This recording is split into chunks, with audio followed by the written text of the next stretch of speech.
শোনো না গো, আমাদের পশিডারি চ্যানেলটা সাবস্ক্রাইব করে পাশে থাকা বেল আইকনটি বাজিয়ে দিও প্লিজ। আর গল্পটি ভালো লাগলে অবশ্যই লাইক কমেন্ট শেয়ার করে দিও।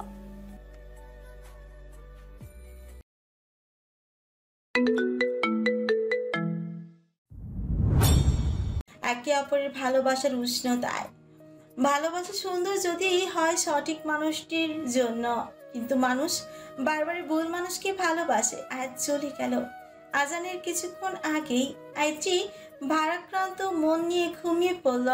আশেপাশে ভালো লাগা, এক পাশে মন খারাপ, এদের ভিড়ে আইটির মস্তিষ্ক বিরক্ত হলো।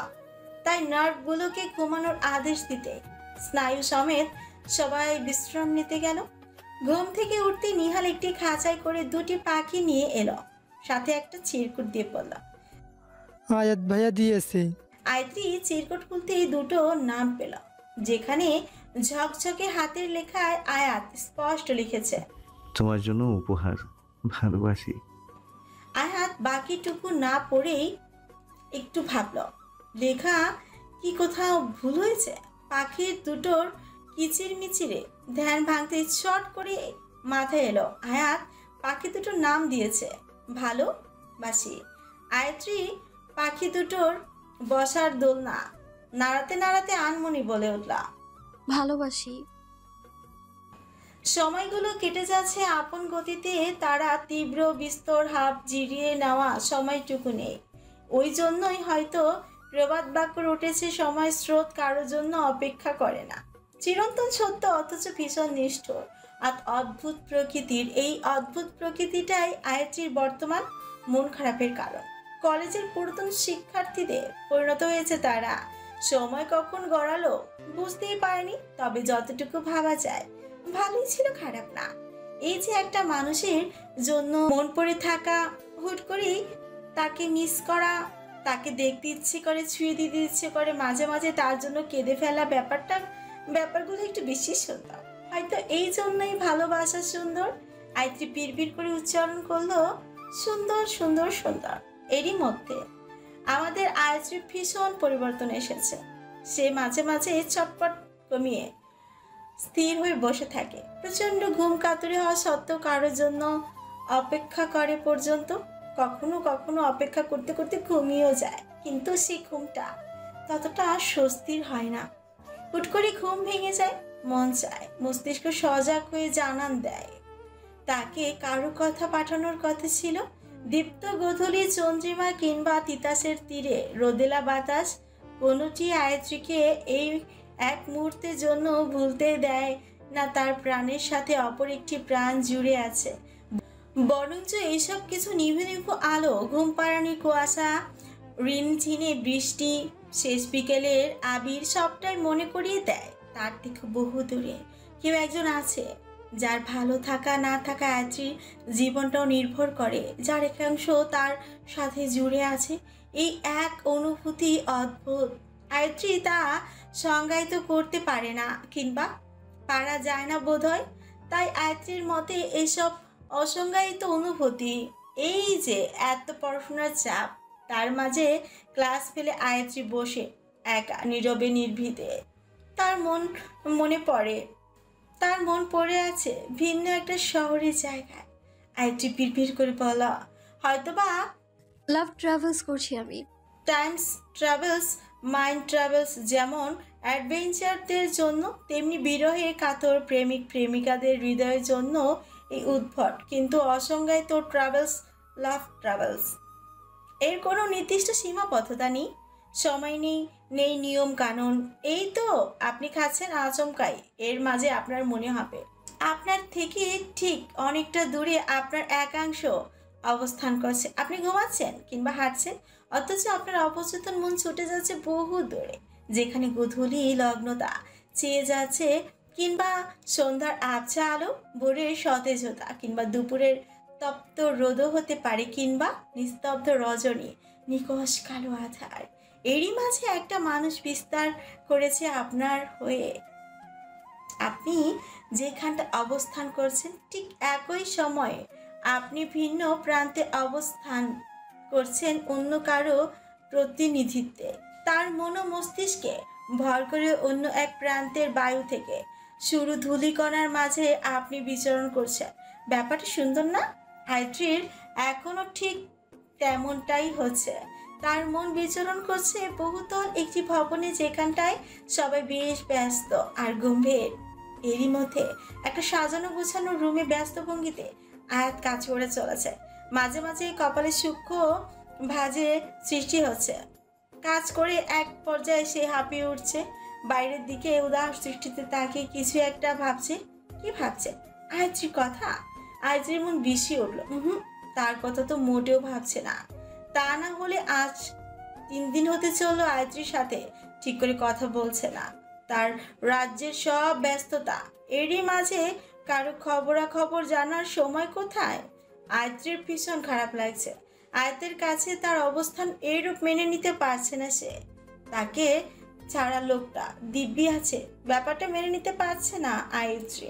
তবে আয়ত্রী বেশ বুঝতে পারছে আর তার উপর বেশ রেগে আছে। ব্যাপারটা একটু অন্যরকম।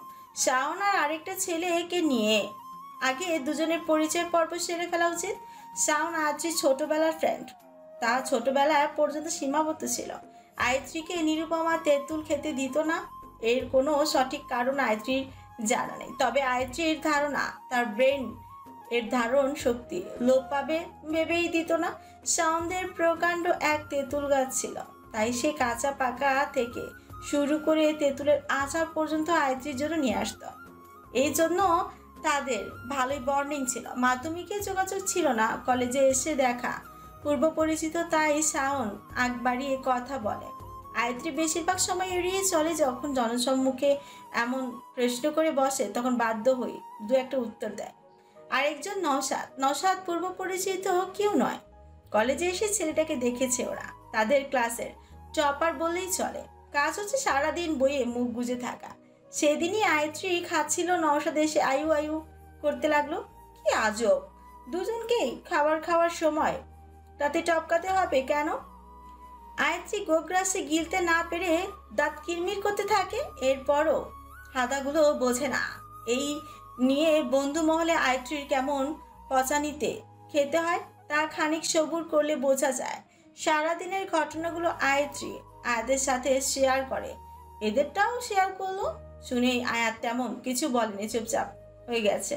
আয়ত্রী বুঝতে পেরেছে বিষয়টা আয়াতের পছন্দ না, তাই তাদের বর্জন করার চেষ্টা করছে। কিন্তু ওরা জনসম্মুখে এমনভাবে প্রশ্ন করে বসে যে আয়ত্রী হু হা টুকু অন্তত করা লাগে।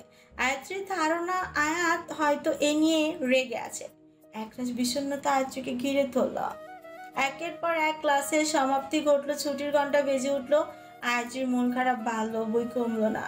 এখন তো সবার সাথে আছে, তাই একটু আধটু একাকিত্ব ঘুচে যাচ্ছে। বাসায় গেলে এখন দম বন্ধ হয়ে আসবে এক প্রকার। সবাই একসাথে সড়কের দিকে এগোচ্ছে। পেছন থেকে নওশাদ আর শাওনের আওয়াজ শুনতে আয়ত্রী বিরক্ত হলো। মিথিলা একটু খুঁচিয়ে বলল, তুই এদের ভাইয়ার ব্যাপারটা ক্লিয়ার করে বল, ভাইয়া জানলে রাগ করবে। আয়ত্রী ও মিথিলার কথায় সায় দিয়ে রাজি হলো। পেছন ফিরে কিছু বলবে তার প্রস্তুতি নিল, কিন্তু কে শোনে কার কথা। নওশাদ একটা হাওয়াই মিঠাইয়ের প্যাকেট আয়ত্রীর হাতে দিয়ে দিল। খুশিতে গদগদ হয়ে বলল, তোর হাওয়াই মিঠাই খুব পছন্দ মনে হয়, তাই না আয়ু? নে ধর, তোর জন্য। আমিও কালকে ওর জন্য আচার আনবো। আরে আমি কালকে তোর জন্য আল কেমিস্ট্রিক বইটা নিয়ে আসবো, বুঝলি? ঢং করবি না, দিনে দুপুরে তোদের ঢং ভাল লাগে না একদম। সর সামনে থেকে। আরে রেগে যাও কেন আয়ুবি? ঢং ঢং থামা, তুই যা চাস আমি তা। আয় মিলেমিশে কাজ করি। ইম্পসিবল। নওশাদকে শাওন আরেকটা কিল মেরে চলে গেল। ওরা দুজন মারামারি করতে করতে উধাও হলো। আয়ত্রী যা বলতে চাইছিল তার কিছুই বলা হলো না। এর কারণ হুমায়রা অনেকক্ষণ যাবত হাওয়াই মিঠাই করছিল। আয়ত্রী আজকে বদ্ধপরিকর ছিল হুমায়রাকে হাওয়াই মিঠাই খেতে দিবেই না। কিন্তু তার হলো কোথায়? তার পরিকল্পনা পানি ঢেলে নওশাদ হাওয়াই মিঠাই নিয়ে হাজির। যতই আয়ত্রীকে দেওয়া হোক, জিনিসটা ঘুরে ফিরে হুমায়রা পর্যন্ত পৌঁছাবে। আয়ত্রী হাওয়াই মিঠাই হুমায়রার হাতে দিয়ে গটগট করে হেঁটে চলে গেল। হুমায়রা বেজায় খুশি। এতদিনে এসে নওশাদকে গালি দিলেও আজ প্রশংসা করল। খুশিতে গদগদ হয়ে পড়ল। পোলাটা ভালোই রে, এতদিনে হুদাই গালি দিতাম। বাদে, খাওয়াতে পারলে দক্ষিণ ঘরের জেঠিমাও ভালো। আয়াত্রী খানিকটা এগিয়ে যেতে যেন থ হয়ে গেল। সামনে আয়াত দাঁড়িয়ে পকেটে হাত গুজে এই দিকটাই তাকিয়ে আছে, দৃষ্টি তার চাতক পাখির ন্যায় তৃষ্ণার্ত। আয়াত্রীকে দেখতে পেয়েই এগিয়ে এলো। কিছু সময় ধরে কেউ কোনো কথা বলতে পারলো না। এই নীরবতাকে আয়াত্রীর হিম শীতল লাগছে। ভয়ঙ্কর এক মুহূর্তের কথা বলতে চেয়েও পারছে না। নীরবতা তাদের গ্রাস করছে, তাদের দাঁত চেপে আসছে। কি আশ্চর্য, জীব যেন নড়তেই ভুলে গেছে। নীরবতা ভাঙলো আয়াত।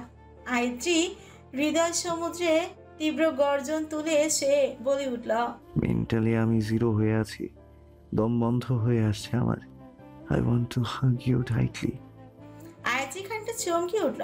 শুধুমাত্র জড়িয়ে ধরার জন্য লোকটা ঢাকা থেকে আখাইরা চলে এসেছে। পরক্ষণেই বেজায় রাগ হলো। সারাদিনে খবর নিবে না আর কোথা থেকে উড়ে এসে বলবে I want to hug you. তাতে দাঁত চেপে আয়াত্রী বলল, জাস্ট হাগ দিয়ে ঢাকায় ফেরত যাবেন, ওকে? আয়াত কথাগুলো বলছিল অত্যাধিক নরম সুরে, কিন্তু কেউ যদি লক্ষ্য রাখে কথা শোনার তাহলে তা শুনতে পাবে। তার উপর আয়াত্রীর বলা কথায় ভালোই জোর ছিল, তাই সবার বোধগম্য হয়েছে। কিন্তু আয়াত্রী থেমে যায়নি, সে অনর্গল বলেই চলেছে। সারাদিন তোর কোনো পাত্তা থাকে না, তখন আইটি মোড়ে শুটকি হয়ে গেলেও কারো কিচ্ছু যায় আসে না। এখন প্রয়োজন তাই।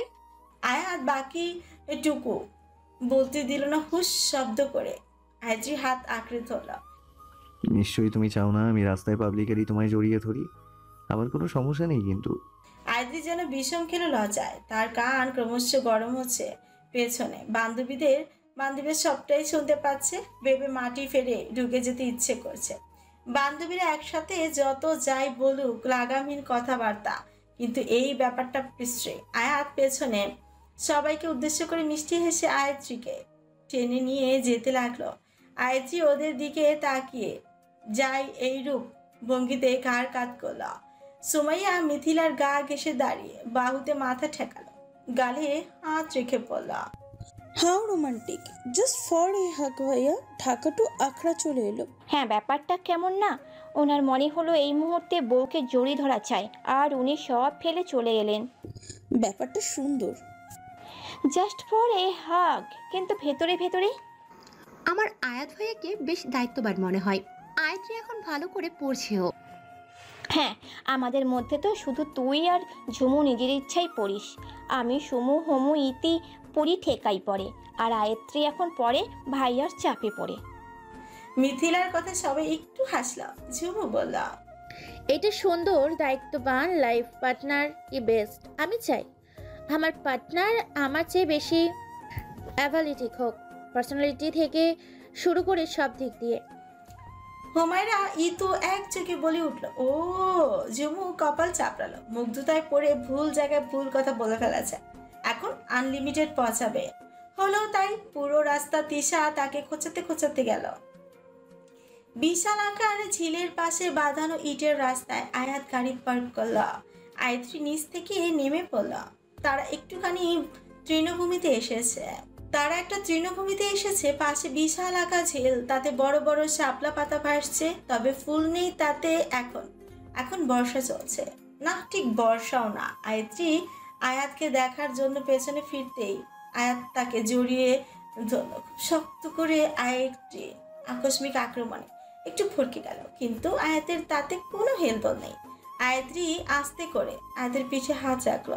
আয়াত বিড়ালের মতো উমের খোঁজে বন্ধন আরো গাঢ় করল। আয়াত্রী হাতে আয়াতের কপাল চেক করলো, না ঠিক আছে। ধীর স্থির গলায় শুধালো, আপনি কি অসুস্থ? না। কিছু কি হয়েছে? আপনি কি ঠিক আছেন? না, কিছু হয়নি, তবে আমি ঠিক নেই। আয়াত্রীর বুকখানা ধপ করে উঠল। কি হয়েছে ওনার প্রশ্ন করতেই হলো না, আয়াত নিজেই বলল, মিস করছিলাম ভীষণ। আয়াত্রী স্বস্তির নিঃশ্বাস ফেলল। বেশ ভয় পেয়ে গিয়েছিল। আরো বেশ কিছুক্ষণ আয়াত ওভাবেই ছিল।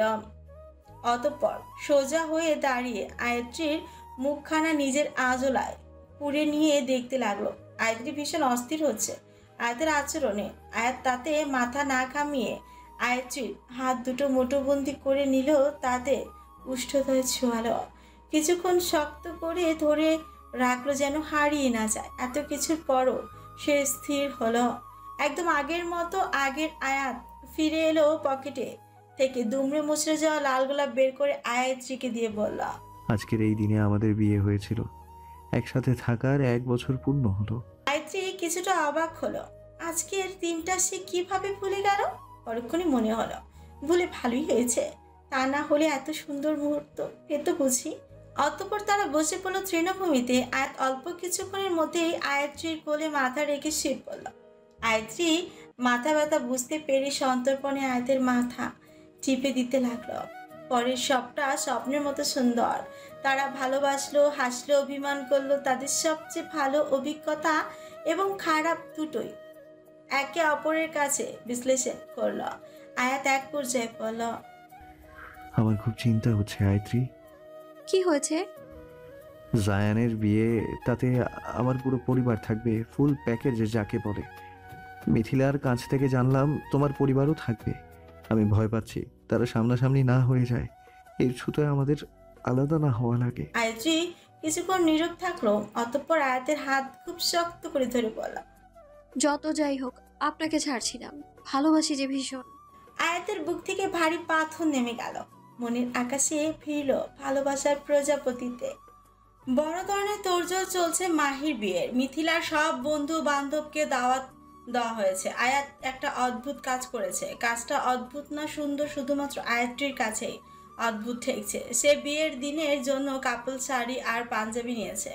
এই নিয়ে আয়াত্রীর অভিযোগের শেষ নেই। সারাক্ষণ বিড়বিড় করেই চলেছে বেচারি। ভেবেই পাচ্ছে না সবার সামনে পড়বে কিভাবে। আয়াতের বক্তব্য কেউ বুঝতেই পারবে না হুট করে। তাছাড়া তারা তো পাবলিকলি এমনিতেও একসাথে হবেই না। দুই পরিবারের সামনে পড়ার ব্যাপার নিয়েও আয়াত্রীর চিন্তার শেষ ছিল না। তার উপর নতুন এই শাড়ির চিন্তা। সে যাই হোক, এত শত চিন্তা ভাবনা নিয়েই আয়াত্রী ছুটল মিথিলার বাড়ি। অবশ্য সে একা না, ছিল নুসাইবাও। আয়াত্রী সেখানে যায়, সেখানেই নুসাইবা তার সাথে ফ্রে। প্রথম এমন হতো যে ওরা কেউ যাওয়া কিংবা নেওয়ার রাজি ছিল না, কিন্তু নিরুপমা এক প্রকার জোর করেই পাঠাতো। আয়াত্রীকে নিয়ে তার সর্বদাই ভীতি কাজ করত। ব্যাপারটা ধীরে ধীরে একটা আনুষঙ্গিক নিয়মে পরিণত হয়েছে। এখন আয়াত্রী নুসাইবাকে সাথে নিয়ে তবেই বের হয়।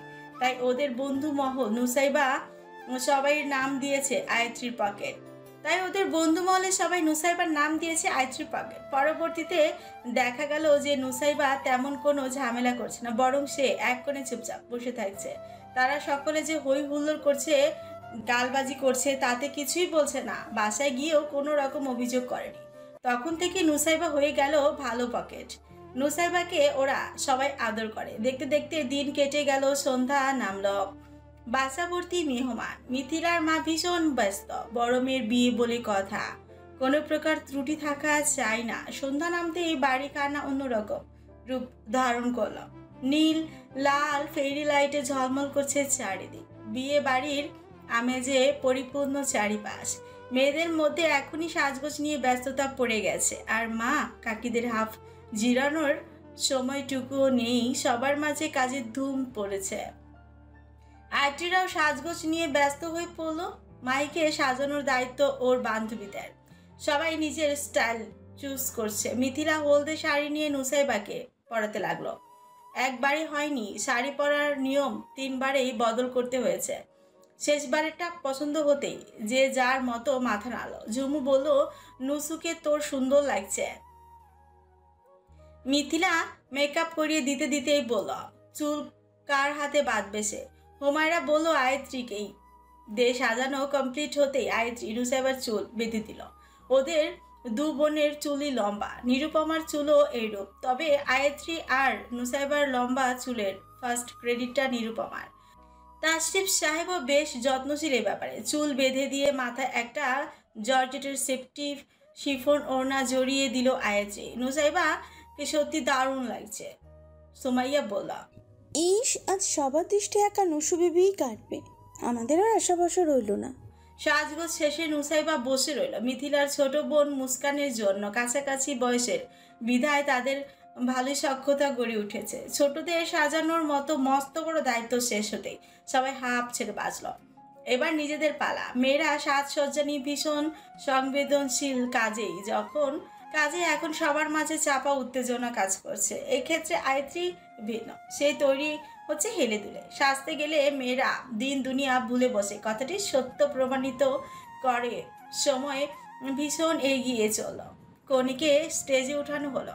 দারুণ সব আয়োজন হাতছাড়া হয়ে যাবে, তাই কারো অপেক্ষা করার সময়টুকু। এরই মাঝে দরজায় করাঘাত পড়ল। মিথিলা ঝটপট দরজা খুলতেই হাসি মুখে দণ্ডায়মান আয়াতকে। প্রথমে তারা সম্ভাষণ পর্ব সারলো। আয়াত ভনিতা বাদ দিয়ে বলল, আমার বউকে চাইছিলাম। কথাটা সবার কানে পৌঁছেছে। সকলে মুখ টিপে একটু হাসল। মিথিলা ছটপট উত্তর দিল, অপশন দুইটায়, এক এখন আয়ত্রীকে নিয়ে যাবেন, দুই আমাদের সবার হয়ে গেছে প্রায়, আর অল্প কিছুক্ষণের মধ্যেই আমরা চলে যাব। আয়ত্রীর এখনো অনেক সময় লাগবে। অবশ্যই সেকেন্ডটা। যাই হোক, আমি ওয়েটিংয়ে আছি। আর এই চকোলেটগুলো আমার ভালো আপুদের জন্য, একটু দ্রুত করো। হ্যাঁ, মোটেও চকলেট এমনি এমনি না, আমরা হেল্প করার জন্যই। হ্যাঁ, তবুও তোমরা নিঃসন্দেহে ভালো আপু। ভাইয়ের বউ নিয়ার লাই আলু পাম দিতাছে, হ্যাভ অনেকগুলো রোম্যান্টিক মোমেন্ট, সাথে নাইজো। সবাই চললো। এতক্ষণও তিশা একটা কথা বলেনি, সে ভীষণ সিরিয়াস। পাশেই সাজসজ্জা এলোমেলো না হয়ে যায় এই ভয়ে। অথচ সবচেয়ে এলোমেলো হলো তিশারই। যেমন আইলাইনার বেঁকে গেল, কিংবা টোটাল লিপস্টিক শেপ থেকে বাইরে চলে গেল। সবাই একটু হাসলো। ঝুমু বলল, বাতে, ও সবসময় এমন হয়। সবাই চলে যেতেই মিথিলা আয়াতকে ফোন দিল। আয়াত যেন ফোন পাওয়া মাত্রই হাজির। মিথিলা হেসে বলল, ভাইয়া সিটকিনি লাগিয়ে দিন, কেউ আসবে না আশা করছি। যদিও কেউ আসে, ব্যালকনিতে একটা দরজা আছে, ওইটা খুললেই সোজা বাড়ির বাইরে। এই সুযোগটা আয়ত্রীর বাড়িতে দরকার ছিল। আয়াতের কথা শুনে মিথিলা হেসে প্রস্থান করলো। দরজা আটকে দিতেই ইতু বলল, ইস, ভাইয়া কত রোমান্টিক। মিথির ফোন পাওয়া মাত্রই ন্যানো সেকেন্ড চলে এসেছে। এইসব তুমি বুঝবে না ব্রো, এই সময় সবাই দ্রুতগতি হইয়া যায়। কয়েক মাস প্রেম করাই অভিজ্ঞতা নিয়ে ফেলেছে তো উনি। রাখুর বাচ্চা, আল্লাহ তুমি ওরে বানের জলে ভাসাইয়া নাও, ওই মোর গাঙ্গি ডুবুক। মিথিলা কপাল চাপড়ে চলে গেল। ঝুমু ও ইতু সুমাইয়াকে থামানোর চেষ্টা করলো, তেমন বিশেষ লাভ হলো না। সাথে হুমায়রাও গলাবাজিতে যোগ দিয়েছে দেখে ইতু হাল ছেড়ে তাতে যোগ দিল। আয়াতকে রুমে প্রবেশ করতে দেখে আয়াতি একটু অপ্রস্তুত হয়ে পড়ল। বারবার মনে হচ্ছে এই বুঝি শাড়ি খুলে যাচ্ছে এই দিক দিয়ে ওই দিক দিয়ে। আয়াত আয়াত্রীর ব্যাপারটা বুঝতে পেরে কিছু বলল না, চুপচাপ পাশের বিছানায় বসে পড়ল। আয়াত্রী পিন আপ করছে, শাড়িকে এমনভাবে পিন দিয়ে দিয়ে শক্ত করছে যাতে সুনামি কি আইলা আসলেও সে নিজেই উড়ে গেলেও শাড়ি খুলবে না। আয়াত তার দিকে এক দৃষ্টিতে তাকিয়ে থাকতে দেখে আয়াতটি একটু ফরকে গেল। চোখাচোখি হতেই সে খানিকটা বিমোহিত হলো। খানিকটা নয়, ক্রমশ পুরো দমে। আয়াতকে এই প্রথম আয়াতকে পাঞ্জাবি পড়ুয়া দেখছে সামনাসামনি। এর আগে ছবিতে দেখেছে, যাই হোক যেভাবেই দেখুক এমন দেখা বোধহয় আজই প্রথম। আয়াত্রীকে হতভম্বের ন্যায় তাকিয়ে থাকতে দেখে আয়াত হাসল। আয়াতের সেই চমৎকার হাসি, গালের এক কোণে দেবে গিয়েছে পড়া চমৎকার টল। আয়াত্রী সেই জল্পনা কল্পনা টোল পড়া হাসি হাসলে মানুষটাকে এক হৃদয় হরণ টাইপ লাগে কেন? আয়াত্রী বিড়বিড়িয়ে করে বলা, পাগল হয়ে যাব আমি, উনি কেন এত হাসে? আয়াত্রীর অস্পষ্ট কথাগুলো কিছুটা আয়াত শুনতে পেল, তাই নিজের হাসির রেস দ্বিগুণ বাড়িয়ে দিয়ে বলল, তোমাকে পাগল করার জন্যই বিধাতা এই গুণটা দিয়েছেন। আয়াত্রী নিজেকে সামলে নিল। এইটুকুতেই আয়াত এখন পেয়ে বসবে, তাই কড়া গলায় বলল, বিরক্ত করবেন না। স্ত্রীকে বিরক্ত করাই পুরুষদের প্রধান কাজ, তা না হলে তারা খুশি হয় না। আজাইরা কথাবার্তা। আয়াত আচ্ছা বলে ফোনে স্ক্রল করতে লাগলো। আয়াত্রী আয়নায় আয়াতকে পরখ করছে, তার বেশ বিরক্ত লাগছে। তাকে সামনে রেখে আয়াত কখনো এমন যান্ত্রিক জীবনে জড়িয়ে পড়ে না, এই প্রথম এমনটা হচ্ছে। কি করছে কি লোকটা? আগে পরে সব ভুলে আয়াত্রী গম্ভীর কণ্ঠে প্রশ্ন করলাম, ফোন থেকে কি বউ বউ ভাইবা আসে? আয়াত চোখ তুলেও তাকালো না, দৃষ্টি ফোনে নিবদ্ধ স্ক্রিনে রেখেই বলা, আর ইউ জেলাস? ইগনোর করছেন আমায় আপনি? ব্যস্ততা দেখাচ্ছেন? আয়াত হেসে এগিয়ে এলো, আলতো হাতে আয়াত্রী গালে স্পর্শ করে বলল, পেলে তো প্রমাণ। তোমাকে বিরক্ত করছি না দেখে তো প্রায় কেঁদেই ফেললে, অথচ তখন বললে আমি নাকি আজাইরা কথা বলেছি। আয়াতের তৎক্ষণাৎ প্রমাণ দেওয়ার ব্যাপারটা আয়াত্রী ভেবাচাকা খেয়ে গেল। আয়াত্রী মুখ ফোলালো, উল্টো দিকে ঘুরে পড়ল। আপনি ভীষণ বাজে আয়াত, আমায় শুধু কাঁদান আপনি। আয়াত হেসে তাকে পেছন থেকে বাহুবন্ধনে আবদ্ধ করল। ফোনে আয়াত্রীর ছবি দেখিয়ে বলল, তোমার ফটোগ্রাফি করছিলাম। আয়াত্রী এবার মুখ নিচু করল। তার কেন জানি অযথাই কান্না পাচ্ছে। এমনটা বোধ হয় মাঝে মাঝেই মানুষ যখন খুব সুখী হয়, খুব করে প্রেমে পড়ে, তখনই এমনটা হয়। আয়াত্রীর চুলে আয়াত বিলি কাটতে লাগলো। আয়াত্রী আয়াতের দিকে মুগ্ধতা নিয়ে তাকিয়ে। মানুষটার প্রেমে পড়েছে সে নিত্য নতুন ভাবে। একটা প্রেমের রেশ না কাটতে আরেকটা প্রেম। আয়াত্রী অজ্ঞপচ বলল, এত প্রেমে পড়ে আমি মরে না যাই আবার। তবে তাই হোক, প্রেমে পড়ে মরে গিয়ে নতুন করে তুমি আমার হয়ে বেঁচে থাকো। আয়াত্রী শিউরে উঠল, লজ্জায় মিইয়ে গেল যেন। আয়াত গালে হাত রাখতে ঠান্ডা কেশর ছোঁয়া পেতেই চট করে চোখ খুলে ফেলল। হলুদ? হ্যাঁ। আয়াত আলতো হাতে আয়াত্রীর গালে হলুদ লাগিয়ে দিয়েছে। আয়াত্রী চোখ পিটপিট করে বলল, এটা কি হলো? কি হবে, আমার বউ পাখিকে হলুদ ছোঁয়ালাম। আয়াত্রী চোখ পিটপিট করে তাকাতে আয়াত আয়াত্রীকে নিজের দিকে ঘুরিয়ে নাকের ডগায় হলুদ লাগিয়ে দিয়ে বলল, ভাবিনি এতটা স্নিগ্ধ লাগবে। বউ, তুমি আমার দেখা অপরূপা, অদ্বিতীয়া তুমি। আয়াত্রী চোখ মুখ কুচকে নুয়ে গেল। আয়াত ভীষণ মুগ্ধতা নিয়ে তার প্রিয়তমা স্ত্রীকে দেখছে। নারীদের বৈশিষ্ট্য নিয়ে তার ধারণা ছিল না, অথচ তার প্রেয়সীর মাঝে প্রতিটি বৈশিষ্ট্য কতটা সূক্ষ্মভাবে ফুটে উঠেছে। তুমি চাইলে কিন্তু আমাকে ফেরত দিতে পারো। কিভাবে দেব? বউ পিছিয়ে হলে সব শিখিয়ে দেয়া লাগে। যাই হোক, মন্দ না ব্যাপারটা। এইটুকু বলেই আয়াত আচমকা আয়াত্রীর গালের সাথে নিজের গালও লাগিয়ে নিল। হলুদ ছোঁয়া কিংবা ফেরত সুন্দর করেই সম্পূর্ণ হলো। আয়াত্রী স্তব্ধ হয়ে তাকিয়ে রইল। আয়াত বসে পড়ল আবার। দ্রুত তৈরি হও, যত সময় নেবে তত বেশি হতভম্ব হতে হবে। আমি আর চাইছি না খেয়ে হারাতে। পিচ্ছি বউ একসাথে এত কিছু নিতে পারবে না। আয়াত্রী ঝটপট তৈরি হতে শুরু করলো। দুপাশে চুলগুলো গুটিয়ে মাঝখানে সিথি করে নিল। অতঃপর সুন্দর একটি খোপা করলো। আয়াত্রী গহনা পরতে নিতে আয়াত হাতের ব্যাগ এগিয়ে দিয়ে বলল, আর্টিফিশিয়াল, ওগুলো রাখো। তোমার জন্য কাঁচা ফুলের গহনা এনেছি।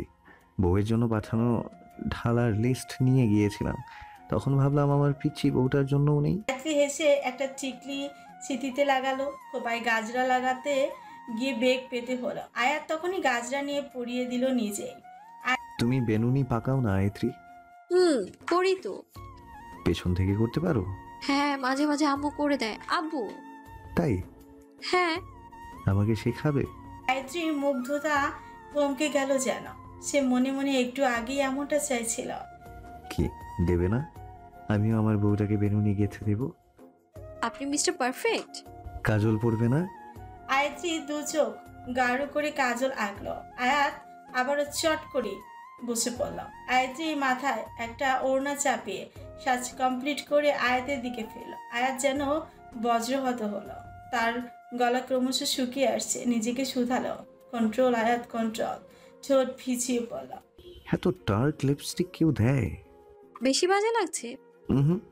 তবে ঠিক নেই আছে, যতক্ষণ পর্যন্ত আমরা এই বদ্ধ দরজায় আছি। চেঞ্জ করে নাও। আবার? আয়াত্রী কিছুই বলল না। আয়াত উঠে দাঁড়ালো, তার চোখে মুখে দুষ্ট হাসি। আয়াত্রী জড়ানো কণ্ঠে বলল, এগোবেন না প্লিজ, আমি এখনই চেঞ্জ করছি। চান্স নেই। আয়াত আহসান মোটেও নির্লিপ্ত পুরুষ নয়। আয়াত্রী ড্রেসিং টেবিলের সাথে সিটিয়ে গেল। আয়াত এতক্ষণে বহু অংশে এগিয়ে। আয়াত আয়াত্রীর ওষ্ঠজোড়া দখল করে নিল। কিছুক্ষণ পর ছেড়ে দিয়ে নিজে এসে বসে পড়ল বিছানায়। আয়াত বিছানায় বসে আছে, আয়াত্রী স্তম্ভের ন্যায় দাঁড়িয়ে। তখনই দরজায় কড়াঘাত পড়ল। আয়াত আয়াত্রীর দিকে তাকিয়ে দরজা খুলে চলে গেল। মিথিলা আয়াত্রীকে মূর্তিমান দেখে কিছুটা বিচলিত হলো। থমথমে মুখে পড়ল, ঠোঁট মুছে নে আয়ু, আবার লিপস্টিক দে। পরবো না আমি লিপস্টিক। তুই অমন ডার্ক সেট না দিলেই তো হতো। আহ নে একটা নুট কালার ট্রাই কর। কাউকে বলিস না দোস্ত, আমি মইরা যাব। মিথিলা হো হো করে হেসে ফেলল। আয়ত্রী কাদো কাদো মুখ সম্পূর্ণ রাঙা হয়ে উঠল। ছাদে বাইরে ছেলের সংখ্যা নেই। আয়ত্রী এগিয়ে আসতে আয়েশি জড়িয়ে ধরল চোখের কাজল দিয়ে, কাজল টিকা দিল। আরাপ হুলস্থুল কাণ্ড বাঁধিয়ে এগিয়ে এলো। আয়াসি আপু সরো, আমার বোনের সাথে আমাকে কথা বলতে দাও, আমার হক বেশি। আয়ত্রী থমকালো। সত্যি কিন্তু তাদের একটা রক্তের সম্পর্ক রয়েছে। তা কি ছেলেটা জানে? জানে কি সে তার বাবারই মেয়ে? সত্যি সত্যি তারা ভাই বোন হয়?